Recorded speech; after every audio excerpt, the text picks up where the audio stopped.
আল্লাহ।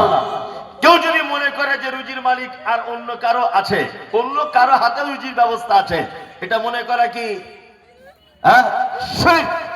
কাপড়ের দোকান ছিল আপনার, জিজ্ঞাসা করছি আব্দুল্লাহ ভাই দোকান কেমন চলছে, তো হচ্ছে আগে ভালো চলতো, পাশে একটা দোকান হয়ে গেছে, বেচাকেনা কমে গেছে, এই কথাটাই শিরক। তার মানে আপনার ধারণা যে আপনার রুজি পাশের দোকানদার মেরে দিয়েছে, এটা আপনার ধারণা। কি বললাম বুঝলেন না? এটা আমরা বলি কি বলি না? আপনার ধারণা হয় কি হয় না যে আমার দোকানে বেচাকেনা কমেছে কেন না পাশে আরেকজন দোকান করেছে তাই, এটা কি শিরক? আল্লাহ, আল্লাহর যে সিফাত গুণ, এই গুণ পৃথিবীতে আর কারো নাই। আল্লাহ শুধু রুজির মালিক নয়, সুবহানাল্লাহ। আল্লাহ কেমন রুজির মালিক কখনো ভেবেছেন? কখনো ভেবেছেন? মানে তাজিবুর মাদ্রাসার শিক্ষক, তাজিবুর মাদ্রাসার শিক্ষক, আমার খুব পরিচিত, এর নাম মনিরুল ইসলাম। আর তাজিবুর সাহেব উনিও মোটামুটি পরিচিত। আল্লাহ কেমন রুজির মালিক এটা বলছি, তো এনারা দুজন আমাকে ফোন করেছেন যে হুজুর আমাদের মাদ্রাসার 30 জন শিক্ষক আপনার মাদ্রাসায় বেড়াতে যাব। তা আমি জিজ্ঞাসা করছি তাজিবুর ভাইকে খাওয়া দাওয়া কি ব্যবস্থা করবো দুপুরে, বলছে হ্যাঁ করুন। আমি দেখলাম মেহমান যখন আসছে পরিচিত বন্ধু লোক, মাদ্রাসায় খাওয়া দাওয়া করবো না, আমার বাড়িতেই করবো। না আমার স্ত্রীকে বলছি তাহলে খাওয়া দাওয়া জোগাড় করো। আল্লাহ কেমন রুজির মালিক এটা বলছি, তো আমার স্ত্রী বলছে তাহলে বিরিয়ানি করে দিই। দাও, করে দাও। ও কলকাতার মেয়ে, ভালো বিরিয়ানি করতে পারে, করে দাও। দেখো বিরিয়ানি করার জন্য রেডি। আমি তাজিবুরকে আবার ফোন করে বলছি ভাই সবাই বিরিয়ানি খায় তো? তাজিবুর সাহেব তখন বলছে 19 জন বিরিয়ানি খায় না, আর বাকি 9 জন বিরিয়ানি খায়। ভালো, তাহলে কি করবো ওদের জন্য? সাদা ভাত। আমার স্ত্রীকে বললাম তাহলে সাদা ভাত করো, তাও সাদা ভাত করছে। আমি আবার তাজিবুরকে ফোন করে বলছি তাজিবুর ভাই তাহলে সাদা ভাত করছি, আর গরুর গোস্ত। ও তখন বলছে ভাই ফের গোলমাল লেগে গেল, ওর মধ্যে আমার 9 জন আছে সাদা ভাত খায় না, ওরা ফ্রাইড রাইস পছন্দ করে, আর ওরা গরুর গোস্ত খায় না, সব দেশি মুরগি। আর ওর মধ্যে 3 জন আছে ওরা আবার হরিণের গোস্ত পছন্দ করে। আচ্ছা বলুন তো 30 জনের খাবার চাহিদা যদি 30 রকমের হয়, আর আমার বউকে যদি বলি যে 30 রকম মেহমানের খাবার জোগাড় করো 30 রকমের, তো ও আর আমার সংসার করবে বলে মনে হয়?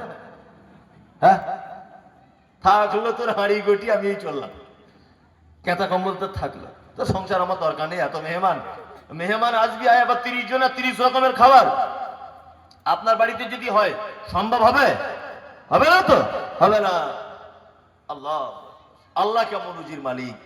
ব্যাঙে যেটা খায় কুকুরে সেটা খায় না, সাপ যেটা খায় মাছ সেটা খায় না, আরশোলাতে যেটা খায় কেঁচোতে সেটা খায় না, বিড়ালে যেটা খায় ইঁদুরে সেটা খায় না, মানুষ যেটা খায় বাঘে সেটা খায় না, কুকুরে যেটা খায় শ্রীগালে সেটা খায় না, হাঁস যেটা খায় মুরগিতে সেটা খায় না। প্রত্যেক সৃষ্টির যিনি আলাদা আলাদা করে রুজির ব্যবস্থা করেন তিনি কে? কে? আল্লাহ। তিনি আল্লাহ। সুবহানাল্লাহ, সুবহানাল্লাহ। শুধু রুজির ব্যবস্থা করেন না, আমি রাত্রে বাড়ি যাবার সময় ফোন করছি আমার মেয়েকে, মা তোর জন্য কি নিয়ে যাব বল। আমার মেয়ে বলছে আব্বু আমার জন্য 2টো ক্যাডবেরি আনবে। আমার ছেলেকে ফোন লাগিয়েছি, বেটা কি খাবি বল। বলছে আব্বা তুমি তো আসবে বর্ধমানের দিক দিয়ে, তো শক্তিগড়ের 2টো ল্যাংচা আনবে।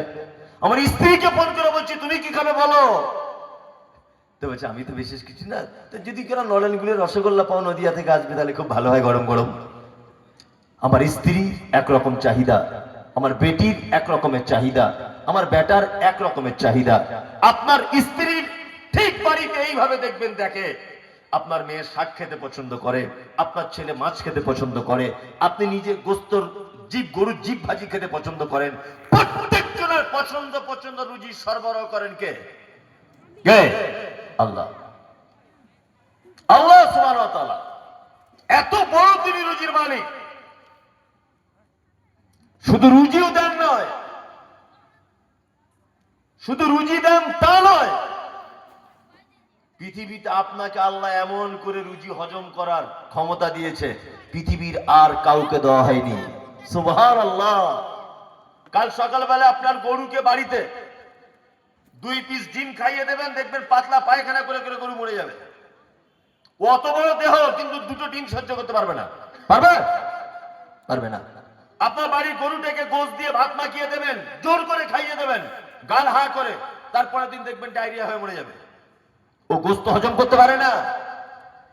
পৃথিবীতে আপনার পাকস্থলীকে আল্লাহ সুবহানাহু ওয়া তাআলা এমন করে তৈরি করেছেন। গোশ কিসের গোশ? খাসি, দেশি, পোল্ট্রি, উটের গোশ, দুম্বার, মাছ, মাংস, কি দেবেন আপনার পাকস্থলীর ভিতরে সব হজম করে নিচের দিক দিয়ে নামিয়ে দেবে। কি বলছি বুঝতে পারছেন না? এমন পাকস্থলী আল্লাহ আপনাকে তৈরি করেছে, এর ভিতরে যা দেবেন সমস্ত কিছু হজম করার ক্ষমতা রাখে। সুবহানাল্লাহ। ভেবে দেখেছেন রুজির মালিক তাহলে কে? আল্লাহ। আল্লাহ কেমন রুজির মালিক? আর একটা কথা বলি, সুবহানাল্লাহ, এসব কথা শুনলে সত্যি ঈমান বাড়ে। আর আল্লাহ কি বলেছেন কোরআনে? আয়াতুহু যাদাতুহুম ঈমানা ওয়া আলা রাব্বিহিম ইয়াতাওয়াক্কালুন। মুমিনদের পরিচয় দিতে গিয়ে আল্লাহ বলেছে, মুমিন হলো তারা যাদের সামনে আমার নিদর্শনাবলী পেশ করে দেওয়া হয়, আর আমার নিদর্শনাবলী শোনার পরে আর দেখার পরে যাদাতুহুম ঈমানা, তাদের ঈমান বেড়ে যায়। তাদের ঈমান কি হয়? বেড়ে যায়। আল্লাহ কেমন রুজির মালিক? 10 টাকা কেজি চাল 11 টাকা হলে রাস্তা অবরোধ হয়, হয় না? 106 টাকার পেট্রোল যদি 200 টাকাতে হয় রাস্তা অবরোধ হয়, হয় কি হয় না? 20 টাকা কেজি আলু যদি 25 টাকা হয় রাস্তা অবরোধ করে জনগণ। সরকারের কাছে তারা অভিযোগ জানায় যে কেন আলুর দাম বাড়লো, পেট্রোলের দাম বাড়লো, ডিজেলের দাম বাড়লো, তাই না? জি। অতন্ত মহাসাগরের তলে নীল তিমি বলে একটা মাছ আছে, নীল তিমি, তার নিজস্ব ওজন 5000 টন। আমি বইয়ে পড়ে বলছি, মেপে দেখিনি। 5000 টন তার ওজন। আর প্রত্যেক দিন তার বাচ্চাকে 60 মণ দুধ পান করাতে হয়। কত মণ? 60 মণ তার বাচ্চাকে দুধ দেয়। তিমি মাছ তার বাচ্চাকে দুধ পান করায় 60 মণ প্রতিদিন। আর প্রত্যেক দিন 60 থেকে 65 টন খাদ্য তার এক বারে লাগে। সুবহানাল্লাহ। এক বারে। এই যে আপনারা দেখতে পাচ্ছেন কলকাতার চিড়িয়াখানাতে 2-4টে বাঘ আছে। আমি মাঝে সাঝে যাই মোটরসাইকেল নিয়ে, আমার ছেলে মেয়েকে বেড়াতে নিয়ে যাই। তা চিড়িয়াখানার যে বাঘগুলো, ওরা যে বাঘ এটাই ভুলে গেছে, মানে না খেতে দিয়ে দিয়ে এরকম করছে।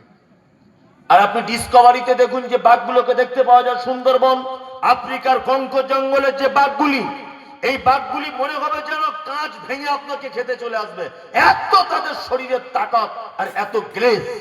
ঠিক না ভুল? ভুল। ঠিক ঠিক। সুন্দরবনে অজস্র প্রাণী, চারিদিকে পানি দিয়ে সাজানো, মাঝখানে সুন্দরবন। আচ্ছা, কোনদিন সুন্দরবনের কোন বাঘ, হাতি, ভল্লুক এরা কোনদিন হাসিনা সরকার আর এদিকে ভারত সরকারকে চিঠি করে বলেছে যে আমার সুন্দরবনের খাদ্যের কি অভাব চলছে, যদি হেলিকপ্টারে করে কিছু কিছু চিড়া আর গুড় মুড়ি এইগুলো যদি পাঠান তাহলে সুবিধা হয়? জীবনে কোনদিন বলেছেন? হ্যাঁ? সমুদ্রের নীল তিমি মাছ প্রতিদিন 65 টন করে এক বারে তার খাদ্য লাগে। কোনদিন সমুদ্রের কোন প্রাণী ভারত সাগরে, আরব সাগরে, মুম্বাই যে সাগর আমরা দেখতে পাই, এই সাগরের পাড়ে এসে কোনদিন ভারত সরকারকে বলেছে নরেন্দ্র মোদী সাগরের খাদ্যের খুব সংকট, আমাদের কিছু খাদ্যের ব্যবস্থা করে দাও? এ কথা বলে? বলে? বলে না।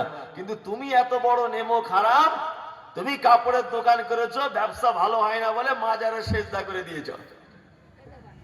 তুমি এত বড় শয়তান। হ্যাঁ? 5 লাখ টাকা দেনা হয়ে গেছে, তুমি দাতার বাজারে, দাতা বাবার মাজারে চলে গেছো। তুমি এত বড় শয়তান। আরে কুকুর পর্যন্ত তার স্রষ্টার কাছে চায়। কি বললাম বুঝলেন না? মানুষ শুধু একমাত্র প্রাণী যে তার স্রষ্টাকে অপমান করে, একমাত্র প্রাণী মানুষ। রুজি চাই। আমি অবাক হই, আমি মুম্বাই যাই রমজান মাসে করে, তা মুম্বাই যখন যায় হাজি আলি বেড়াতে যাই, হাজি আলিতে গিয়ে দেখছি সব ভিআইপি লোক, দামি দামি